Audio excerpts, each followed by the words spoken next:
வணக்கம் நண்பர்களே. இன்று நாம் காணப்போகும் டாபிக் விருச்சக ராசி அன்பர்கள். இந்த விருச்சக ராசி தான் இந்த வீடியோவில் பார்க்க போகிறோம். நமது சேனலுக்கு புதுசாக வந்தவங்க மறக்காமல் நமது சேனலை சப்ஸ்கிரைப் பண்ணுங்கள். அப்போ தான் நம்ம போடுற வீடியோ பார்க்க முடியும். வாங்க வீடியோக்குள்ளே போகலாம். பார்ப்பளவுக்கு வெகுளி போல் இருந்தாலும் எடுக்கும் காரியங்களை சிறப்புடன் செய்து முடிக்கும் ஆற்றல் கொண்ட விருச்சக ராசி நேயர்களே, செவ்வாயின் ஆதிக்கத்தில் பிறந்த நீங்கள் இயற்கையிலே எதிலும் தைரியத்தோடு செயல்படக்கூடிய சுபாவம் கொண்டவர்களாக இருப்பீர்கள். நீங்கள் என்ன நினைக்கிறீர்கள் என்று யாராலும் யூகிக்க முடியாத அளவிற்கு தனித்திறமையுடன் செயல்படக்கூடிய ஆற்றல் கொண்ட உங்களுக்கு தேவையற்ற அலைச்சல் காரணமாக உங்களது ஓய்வு நேரம் குறையும். வசதி வாய்ப்புகள் இருந்தாலும் அதை அனுபவிக்க இடையூறுகள் ஏற்படும். அசையும் அசையா சொத்து வகையில் தேவையற்ற வீண் செலவுகள் உண்டாகும். சர்ப்ப கிரகம், சாயா கிரகம் என வர்ணிக்கக்கூடிய ராகு உங்கள் ராசிக்கு 5லும், கேது 11லும் சஞ்சாரம் செய்வதால் உடல் ஆரோக்கியத்தில் கவனம் செலுத்துவது, உணவு விஷயத்தில் சற்று கட்டுப்பாடோடு இருப்பது நல்லது. இயற்கை உணவுகளை உட்கொள்வதன் மூலம் ஆரோக்கியமாக சிறப்பாக இருக்கும். ஒரு சில எதிர்பாராத உதவிகள் கிடைத்து உங்கள் தேவைகள் பூர்த்தியாகும் என்றாலும் பேச்சில் சற்று பொறுமையோடு நிதானத்தோடு இருப்பது மிக நல்ல. விஷயத்தில் தலையிடாமல் இருந்தால் வீண் பிரச்சனைகளை தவிர்க்க முடியும். பங்காளியிடம் தேவையற்ற கருத்து வேறுபாடுகள் ஏற்படக்கூடிய நேரம் என்பதால் ஒவ்வொரு விஷயத்திலும் சற்று முன்னெச்சரிக்கையுடன் செயல்படுவது நல்லது. ஆண்டுகோள் என வர்ணிக்கக்கூடிய குரு உங்கள் ராசிக்கு ரூண ரோகஸ்தானம். பொருளாதார நிலையில் ஏற்ற இறக்கமான நிலை இருக்கும் என்பதால் நீங்கள் சற்று சிக்கனத்தோடு இருப்பது மிகவும் நல்லது. ஆடம்பர செலவுகளை சற்று குறைத்து கொண்டு சூழலுக்கு தகுந்தவாறு நிலைமையை சமாளித்துவிட்டால் நீங்கள் ஒரு உயர்வான நிலையினை எட்ட முடியும். முதல் 4 மாத காலங்கள் கொடுக்கல் வாங்கல் விஷயத்தில் சற்று எச்சரிக்கையோடு இருந்தால் அதன் பிறகு இருக்கக்கூடிய ஒவ்வொரு நாளும் உங்களுக்கு ஒரு மிகப்பெரிய வளர்ச்சியை தரக்கூடிய நாட்களாக இருக்கும். எல்லா வகையிலும் ஏற்ற மிகுந்த பலன்கள் ஏற்படும். உங்கள் எண்ணங்கள் நிறைவேறும். மங்களகரமான சுபகாரியங்கள் எளிதில் கைகூடும். குடும்பத்தில் மகிழ்ச்சி தரக்கூடிய இனிய நிகழ்ச்சிகள் அரங்கேறும். தொழில் வியாபாரத்தில் ஆண்டின் தொடக்கத்தில் சில நெருக்கடிகள் இருந்தாலும் கிடைக்கும் வாய்ப்புகளை சரியான முறையில் பயன்படுத்தி கொண்டால் மே மாதத்திற்கு பிறகு ஒரு நல்ல முன்னேற்றம், அதிகப்படியான லாபங்களை ஈட்டக்கூடிய யோகம் உங்களுக்கு உண்டு. வேலையாட்கள் ஒத்துழைப்பு சிறப்பாக இல்லாவிட்டாலும் நீங்கள் சாதுரியமாக செயல்பட்டு அடைய வேண்டிய இலக்கை அடைவீர்கள். உத்தியோகத்தில் இருப்பவர்களுக்கு படிசுமை இருந்தாலும் உங்கள் உழைப்பிற்கான பலனை நீங்கள் பெறுவீர்கள். சக ஊழியர்கள் உள்ள சில இடையூறுகளை உங்களால் ஏற்படுத்தினாலும் அதிகாரிகளின் ஆதரவு சிறப்பாக இருக்கும் என்பதால் நீங்கள் பணியில் நிம்மதியுடன் செயல்பட முடியும். அதிக வேலைப்படு காரணமாக அலைச்சல்கள் இருந்தாலும் அதற்கான ஆதாயங்களை நீங்கள் பெற முடியும். பணி நிமித்தமான அடிக்கடி வெளியூர் பயணங்கள் மேற்கொள்ளக்கூடிய நிலை உண்டாகும். ஒரு சிலருக்கு விரும்பி இடமாற்றங்கள் கண்டிப்பாக கிடைக்கும். ஆண்டின் பிற்பாதியில் நீங்கள் ஒரு கௌரவ நிலையை எட்டக்கூடிய யோகம் உங்களுக்கு உண்டு. நீண்ட நாட்களாக குழந்தை இல்லாமல் இருந்தவர்களுக்கு இவ்வாண்டில் ஒரு மகிழ்ச்சி தரக்கூடிய செய்தி ஒன்று கிடைக்கும். கூட்டாளிகள் மூலமாக ஆதாயங்கள் கிடைத்து ஒரு நல்ல லாபத்தை ஈட்டக்கூடிய யோகம் கண்டிப்பாக உங்களுக்கு உண்டு. இந்த நாளில் சனி 6ல் குரு சஞ்சரிப்பதால் எதிலும் நிதானத்தோடு செயல்பட வேண்டிய நேரமாகும். ஆரோக்கிய ரீதியாக மருத்துவ செலவுகளை செய்ய நேரிடும். பொருளாதார நிலை ஏற்ற இறக்கமாக இருக்கும். சுக்கிரன் ஜென்மராசியிலும் மாத பிற்பாதில் 3ல் சூரியன் சஞ்சரிப்பதால் எதிர்பாராத உதவிகள் சில கிடைக்கும். உத்தியோகத்தில் தங்கள் பணியை செய்து முடிப்பதில் சற்று இடையூறுகளை சந்திக்க நேர்ந்தாலும் உயர் அதிகாரிகளின் ஆதரவு கிட்டும். தொழில் வியாபாரம் செய்பவர்கள் கூட்டாளிகளை அனுசரித்து செல்வது நல்லது. கிடைக்கும் வாய்ப்புகளை பயன்படுத்திக் கொள்வது உத்தமம். நீங்கள் தட்சணாமூர்த்தியை வழிபடுவது மிகவும் நல்லது. செவ்வாயில் சஞ்சரிப்பதில் நீங்கள் எடுக்கும் முயற்சியில் அனுகூலமான பலன்கள் உண்டாகும். குரு 6ல் இருப்பதால் பண விஷயத்தில் சற்று சிக்கனமாக இருப்பது நல்லது.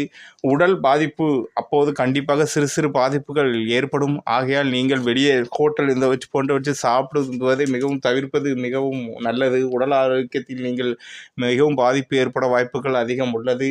கொடுக்கல் வாங்கலில் சற்று கவனம் தேவை. தொழில் வியாபாரத்தில் கூட்டாளிகளை அனுசரித்து நடந்து கொண்டால் அபிவிருத்தியை பெருக்கிக் கொள்ள முடியும். உத்தியோகத்தில் வேலைப்பளு சற்று அதிகரித்தாலும் உடன் பணிபுரிவர்களின் ஒத்துழைப்பு சிறப்பாக இருக்கும். ஆஞ்சநேயர் வழிபாடு செய்வது மற்றும் விஷ்ணு வழிபாடு மேற்கொள்வது நல்லது. சஞ்சரிப்பதாலும் லாபஸ்தானத்தில் கேது சஞ்சரிப்பதாலும் எதையும் எதிர்கொள்ளக்கூடிய பலம் உண்டாகும். சூரியன் சனி 4ல் இருப்பதால் வீண் அலைச்சல், ஆரோக்கிய பாதிப்புகள் இருப்பதை அனுபவிக்க இடையூறுகள் ஏற்படும். பொருளாதார ரீதியாக நெருக்கடிகள் இருந்தாலும் நெருங்கியவர் வகையில் உதவி கிடைக்கும். தொழில் வியாபாரத்தில் சிந்தித்து செயல்பட்டால் நற்பலன்களை அடைய முடியும். கூட்டாளிகளின் ஆதரவாக இருப்பார்கள். உத்தியோகத்தில் வேலைப்பளு அதிகப்படியாக இருப்பதால் நிதானமாக செயல்படுவது உத்தமம். தட்சணாமூர்த்திக்கு தீபம் ஏற்றுவது நல்லது. உறவுகள் சிறப்பாக இருக்கும். செவ்வாய் சனி 4ல் சஞ்சரிப்பதால் உடல் ஆரோக்கியத்தில் சற்று கவனம் எடுத்துக்கொள்வது நல்லது. உங்களுடைய வேலையில் மட்டும் கண்ணும் கருத்துமாக இருப்பது நல்லது. உத்தியோகத்தில் வேலைப்பளு அதிகரித்தாலும் திறம்பட செயல்பட்டு உயர் அதிகாரிகளின் பாராட்டுதலை பெற முடியும். தொழில் வியாபாரம் லாபம் தரும். முருகரையும் பெருமாளையும் வழிபாடு செய்வது மிகவும் சிறப்பு. நீங்கள் நினைத்ததெல்லாம் நடக்கும். தடைப்பட்ட சுபகாரியங்கள் குடும்பத்தில் கைகூடும். பணவரவுகள் தேவைக்கேற்றபடி இருக்கும். ஆரோக்கியத்தில் சற்று அக்கறை செலுத்துவது நல்லது. தொழில் வியாபாரம் செய்பவர்களுக்கு போட்டிகள் குறைந்து புதிய வாய்ப்புகள் கிடைக்கும். பயணங்களால் அனுகூலம் கிடைக்கும். உத்தியோகத்தர் தங்கள் பணியில் மட்டும் கவனம் செலுத்தினால் தேவையற்ற பிரச்சனைகளை குறைத்துக் கொள்ள முடியும். ராகு காலங்களில் நீங்கள் துர்க்கை அம்மனை வழிபாடு செய்வது மற்றும் ஆஞ்சநேயர் வழிபாடு செய்வது நல்லது. பொருளாதார நிலை சிறப்பாக இருந்து சகல சௌபாக்கியம் பெறக்கூடிய வாய்ப்புகள் உண்டு. சூரியன் 7-8 சஞ்சரிப்பதால் வீண் வாக்குவாதங்களை தவிர்ப்பது நல்லது. நெருங்கியவர்களை அனுசரித்து செல்வது, ஆரோக்கியத்தில் அக்கறை செலுத்துவது மிகவும் சிறப்பு. உத்தியோகத்தில் வேலைப்பளு குறையும். தொழில் வியாபாரம் செய்வதற்கு வேலையாட்கள் ஆதரவாக செயல்படுவதால் அபிவிருத்தியை பெருக்கிக் கொள்ள முடியும். சிவன் வழிபாடு மற்றும் ஆஞ்சநேயர் வழிபாடு மேற்கொள்வது நல்லது. பொருளாதார நிலை சிறப்பாக இருப்பதுடன் எதிர்பாராத உதவிகள் கிடைக்கும். தொழில் வியாபாரம் செய்வர்கள் கூட்டாளிகளை அனுசரித்து நடந்து கொண்டால் அனுகூலங்களை உண்டாகும். உத்தியோகத்தில் உங்களுக்கு இருந்த நெருக்கடிகள் விலகி நிம்மதி ஏற்படும். மாத முற்பாதியில் 8 சூரியன் சஞ்சரிப்பதால் ஆரோக்கியத்தில் அக்கறை எடுத்துக் கொள்வது மிகவும் நல்லது.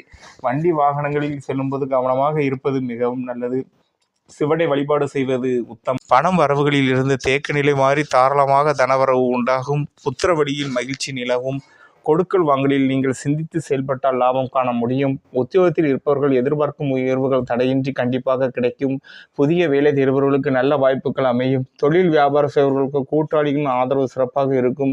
அரசு அதிகாரிகள் அனுகூலம் உண்டாகும். முருகரையும் விநாயகரையும் வழிபாடு செய்வது நல்லது. எல்லாம் விலகி ஒரு வளமான பலன்களை பெறுவீர்கள். தாராளமாக தனவரவுகள் உண்டாகும். சிலருக்கு பூர்வீக சொத்து விஷயங்களில் இருந்த வம்பு வழக்குகள் முடிவுக்கு வரும். கொடுத்த வாக்குறுதிகளை காப்பாற்ற முடியும். தொழில் மற்றும் வியாபாரம் செய்வர்களுக்கு நல்ல வாய்ப்பு தேடி வரும். மறைமுக எதிர்பார்ப்புகள் விலகும். உத்தியோகஸ்தருக்கு தடைப்பட்ட பதவி உயர்வுகள் கிடைக்கும். பணி நிமித்தமாக பயணங்கள் மேற்கொள்வீர்கள். அஷ்டம நீங்கள் இந்த காலகட்டத்தில் நீங்கள் ஒரு லட்சுமியை வழிபாடு செய்வது மிகவும் உங்களுக்கு ஒரு உத்தமம். கடன்களும் சற்று குறையும். சனி நாளில் சஞ்சரிப்பதால் உடல் ஆரோக்கியத்தில் சற்று அக்கறை செலுத்துவது நல்லது. தொழில் வியாபாரம் செய்வர்கள் போட்டி பொறாமைகளை சமாளித்து நல்ல லாபத்தினை அடைவீர்கள். புதிய வாய்ப்புகள் கிடைக்கப்பெறுவதால் அபிவிருத்தியும் பெருகும். உத்தியோகத்தில் எதிர்பார்க்கும் உயர் பதவிகள் தாமதப்பட்டாலும் பணியில் நிம்மதியான நிலை இருக்கும். துர்க்கை அம்மனையும் மகாவிஷ்ணுவையும் இந்த அக்டோபர் எதிலும் சற்று கவனத்தோடு இருக்க வேண்டிய நிலை உருவாகும். ஆரோக்கிய ரீதியாக பாதிப்புகள் உண்டாகி மருத்துவ செலவுகள் ஏற்படுத்தும். முன்கோபத்தை குறைத்து கொண்டு பேச்சில் நிதானத்தை கடைபிடிப்பது நல்லது. குரு வக்ரகதியில் இருப்பதால் பண விஷயத்தில் சிக்கனத்தோடு இருக்க வேண்டும். உத்தியோகத்தில் வேலைப்பளு கூடுதலாக இருக்கும். தொழில் வியாபாரத்தில் எதிர்பார்க்கும் போட்டிகள் பொறாமைகள் கைநழுவி போகும். கூட்டாளிகளையும் தொழிலாளர்களையும் அனுசரித்து செல்வது நல்லது. சிவனையும் முருகரையும் வழிபாடு செய்வது பொறுமையோடு செயல்பட வேண்டிய நேரமாகும். நெருங்கியவர்களால் நிம்மதி குறைவு உண்டாகும். உடல் ஆரோக்கியத்தில் கவனம் தேவை. பெரிய முதலீடுகளை ஈடுபடுத்தி செய்ய நினைக்கும் காரியங்கள் போட்டாவது வெற்றியினை பெறுவீர்கள். புதிய ஒப்பந்தங்கள் கையெழுத்தப்படும் போது சிந்தித்து செயல்படுவது நல்லது. உத்தியோகத்தில் அடிக்கடி மேற்கொள்ளும் பயணங்களால் அலைச்சல்கள் அதிகரிக்கும். முருகனையும் அம்மனையும் நீங்கள் வழிபாடு செய்வது உத்தமம். உங்களுக்கு அதிர்ஷ்டமளிக்கும் எண்கள் 1, 2, 3. உங்கள் அதிர்ஷ்ட நிறம் மஞ்சள். உங்கள் அதிர்ஷ்ட கிழமை செவ்வாய் மற்றும் வியாழன். நமது சேனலுக்கு புதுசாக வந்தவங்க மறக்காமல் நமது சேனலை சப்ஸ்கிரைப் பண்ணுங்கள். இந்த வீடியோவை உங்களுக்கு தெரிஞ்ச ஃப்ரெண்ட்ஸ் ரிலேட்டிவ் எல்லாருக்கும் ஷேர் பண்ணுங்கள். நன்றி.